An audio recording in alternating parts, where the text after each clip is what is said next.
Hi everybody, Dacob here. Welcome back to the Fashion Bunker. It's the end of luxury as we know it. We've been talking about this since a while now, but it is a series on my channel. It's an ongoing series, and we're now at the chapter where, well, most of these brands, luxury brands, are not doing very well. And the proof is beginning to be inside of that pudding.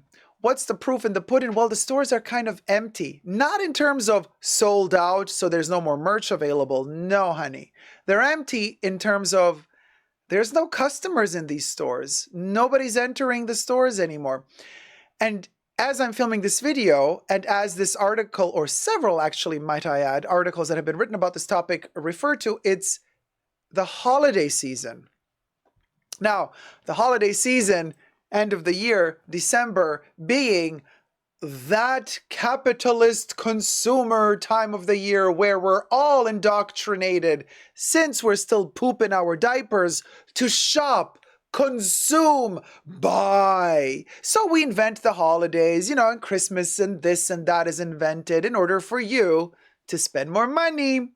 All the brands count on that money, especially towards the end of the year, to, maximize their profits and round off the entire year, the fiscal year, which ends at the end of December. Well, oopsie daisy.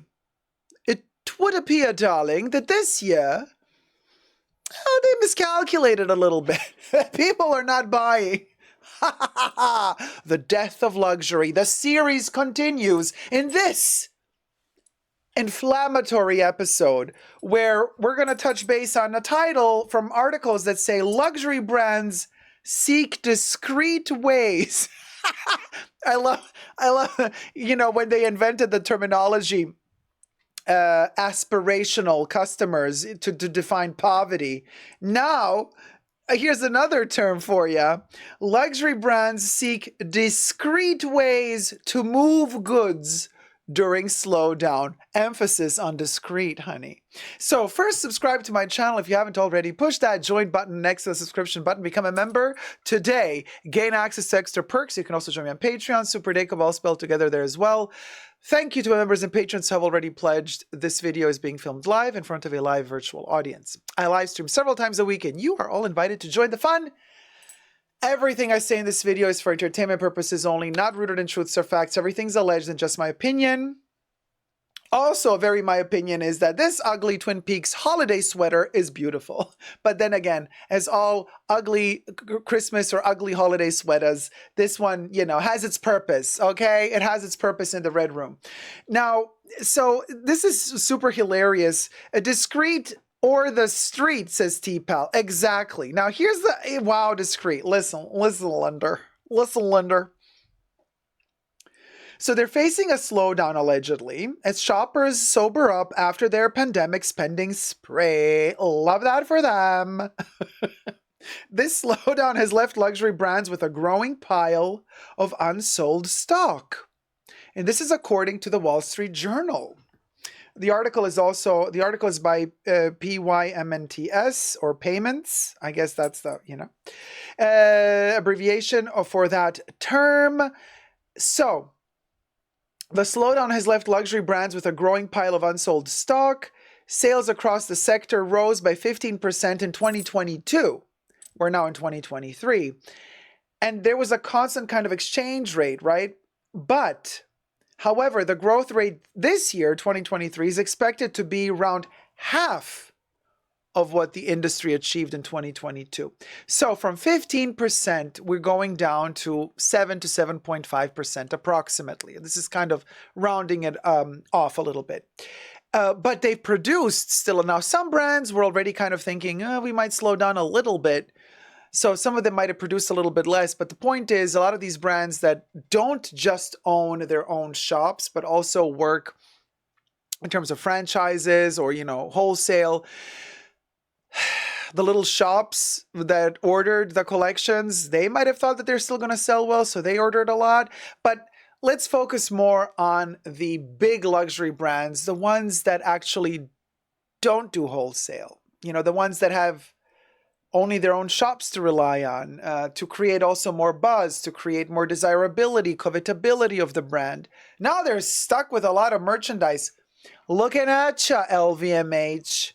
I can't believe, honey, that after almost an entire year, we are still stuck with that racist Yayoi Kusama collection on your website. That didn't sell out, did it? Imagine the new stuff that Pharrell is doing. They've been trying to. I've been receiving reports. Intel, my Intel darling, tells me, oh, sales associates trying desperately to sell the Pharrell leather speedy bags, the ones that instead of costing $2,000 are costing $7,000, $8,000, $9,000, $10,000. The $1 Million Club costing $1 million. And they're like, we have to put you on a special waiting list.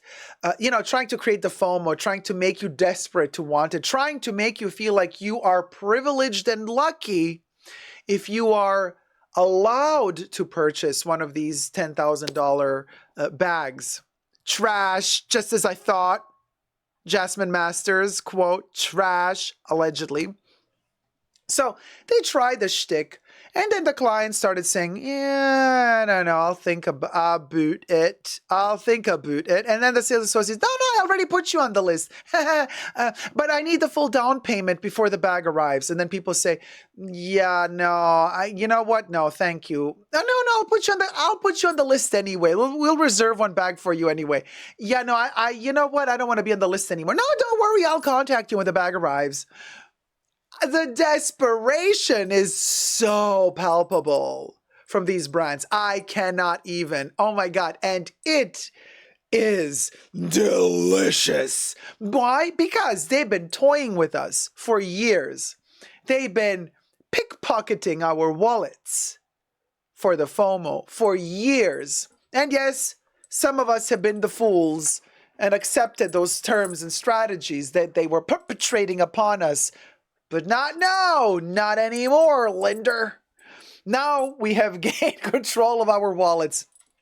For the most part, yes, I still have a slip up here and there, addicted to luxury fashion shopping here, guilty as charged. So I ain't here preaching to the choir, honey. I am part of the choir. I'm just kind of like from the choir shouting out, y'all, hold on a minute. I think they scammed us. But anyway, back to the topic at hand.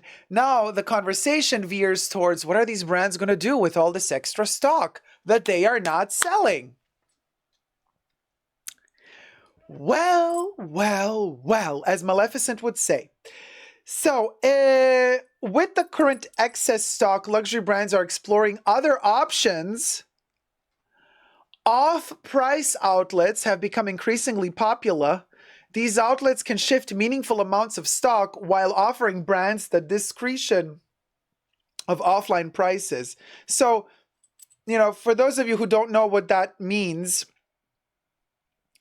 off-price retailers are those that buy merchandise at low prices, carry well-established, including designer brands, and sell merchandise assortments that change quickly and have inconsistent sizes and styles, because it's referred to as broken assortments, because they buy whatever's left over from the stock from these other brands. Example, TJ Maxx, Ralph's. See where we're going here? Now, obviously, Chanel, Louis Vuitton, they're not going to sell to TJ Maxx, obvi. But more and more brands are going in this route. We've seen Dolce & Gabbana at TJ Maxx. We've seen Gucci. We've seen Burberry. We've seen Chloe. We've seen Michael Kors. Well, Michael Kors, honey. Honey, I've seen Michael Kors at Woolworths. Well, that's we've heard stories of Chanel being found at Costco in the past. Louis Vuitton being at Costco in the past as well. Well, apparently, we're going to be seeing more and more of this in the future. Interesting. Now, not everybody relies on this. Other brands rely on the brands that control their own stock, that do not do wholesale with other businesses or with other shops, but just sell in their own stores.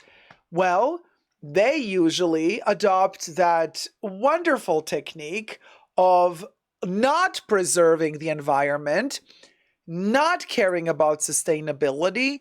What do, Linda? They burn all the clothes that were not sold.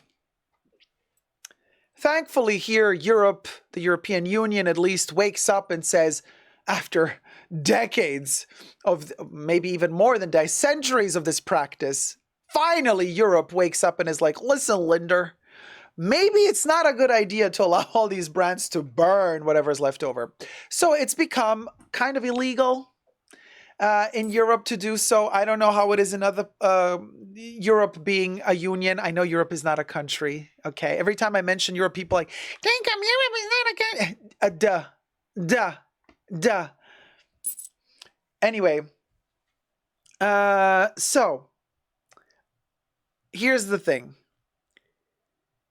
In some countries, you could burn. Some brands will ship over to those countries and then burn. Finding ways to smuggle the stuff outside of the European Union. Allegedly. Interesting, right? And other brands resort to other tactics. And here we have the other tactic listed as well.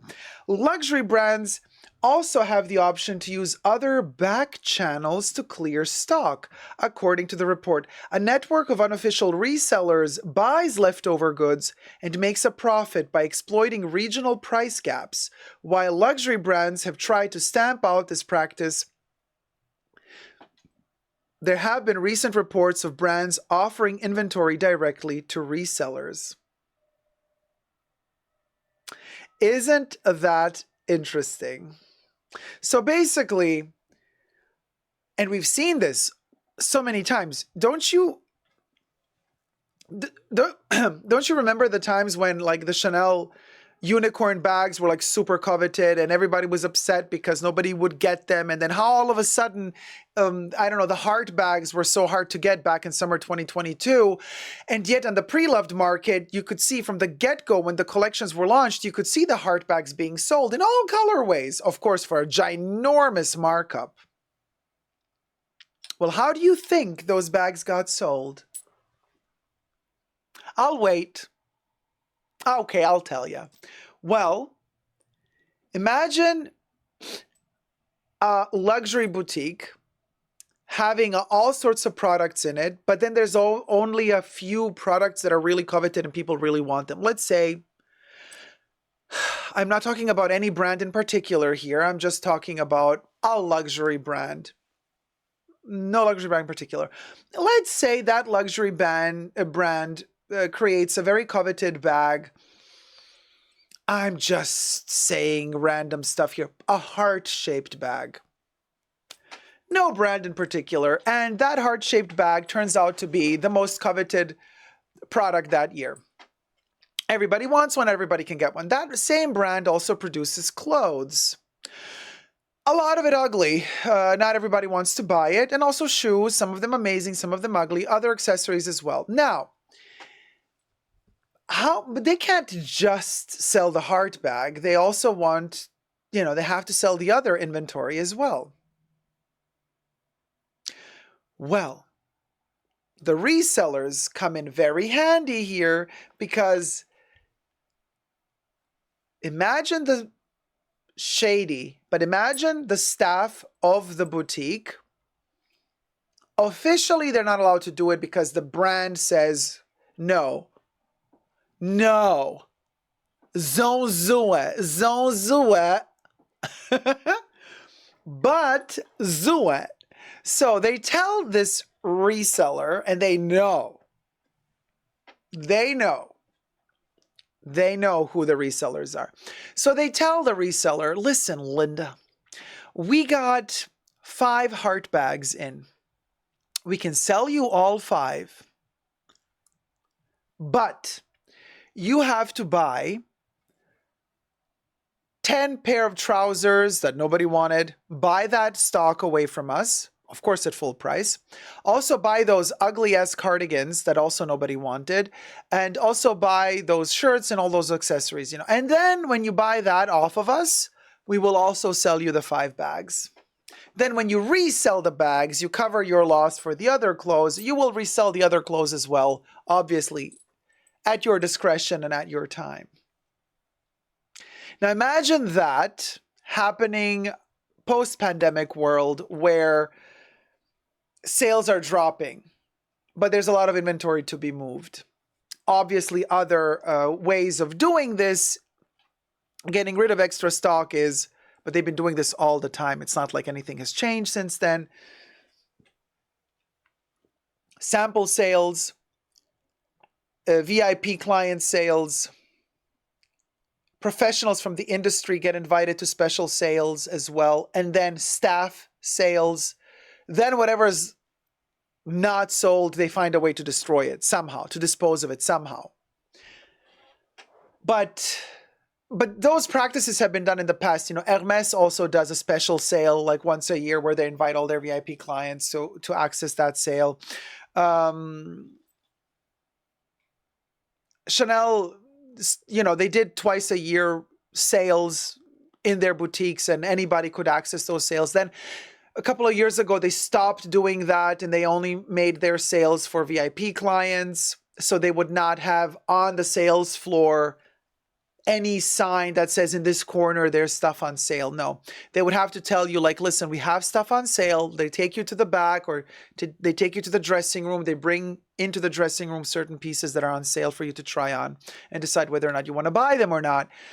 Now that everything is slowed down, the sales have slowed down, I wonder if Chanel is also going to, from next year, implement the return to the regular sale period, just like saying, okay, after, Christmas sale for 3 weeks. And then after, June, like in July, sale for 2 or 3 weeks. Louis Vuitton doesn't have sales at all. They have that weird online platform where stuff is kind of available, which is kind of like their own outlet, but it's an outlet, non-outlet, very bizarre as well. But now as time is passing and less people are buying, but these brands are producing more and more. Chanel, Bruno Pavlovsky, just in an interview a day or two ago, said that Chanel is still opening like at least 2 to 3 boutiques every year, new. They're not closing down the old ones. They keep adding new ones. If you keep adding new and new and new and new boutiques, you keep opening new stuff, well, then you're going to need more inventory for those boutiques. So you will be producing more. So you are expanding your production. So you are producing quicker, aren't you? Plus 10 collections a year. Louis Vuitton, I can't keep up with the launches anymore. It's like every day I wake up, they're like, here, new bag, new collection. I'm like, whoa. And then we end up with stuff like Yayoi Kusama almost 1 year later, still online on the Louis Vuitton web shop, not sold out for the most part. So we're heading towards a train wreck here. And the luxury industry does not want to show that it's kind of losing foot. So they don't want to lose face. They still want to represent the facade of, we don't need you. We don't need anything. We are so self-sustained, honey. But behind the scenes, they're like, okay, what do we do? They're giving good face, but even the face ain't good no more.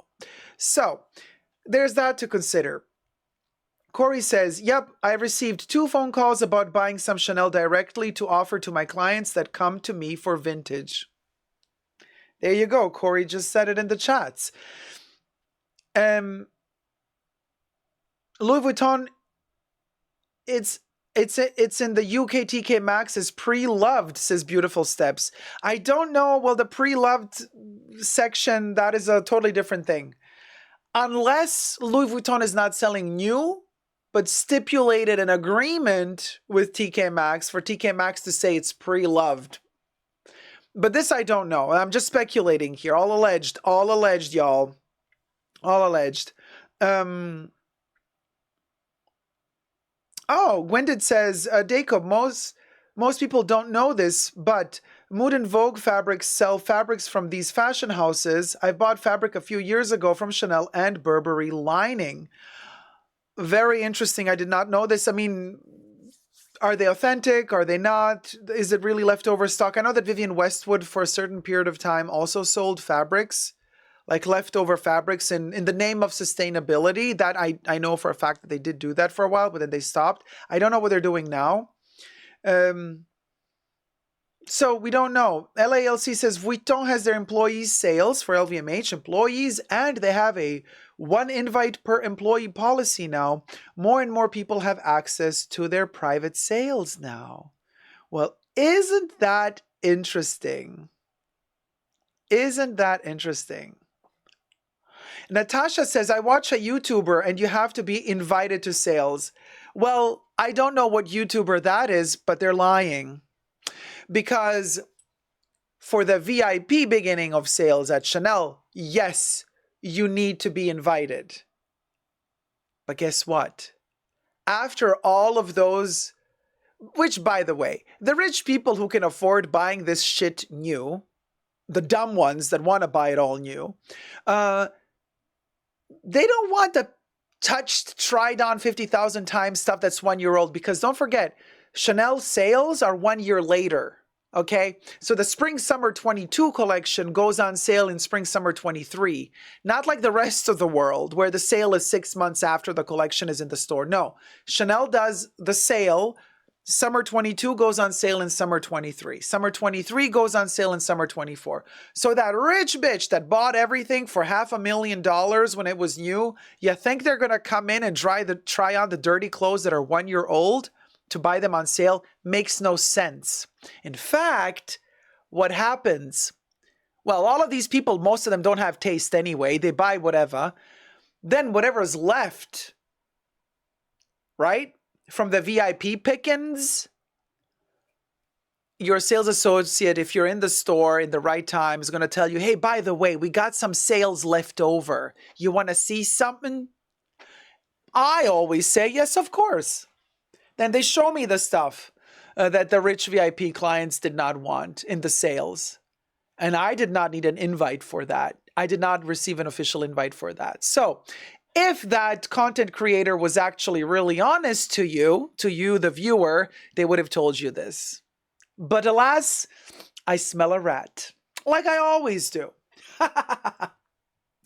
Well, anyway, you guys, that's the tea, that's the news. The death of luxury is upon us, and we are experiencing it step by step, episode by episode. It's like Game of Thrones, except everybody's losing. Isn't that fabulous? Except no, we the people for once are the winners. Why?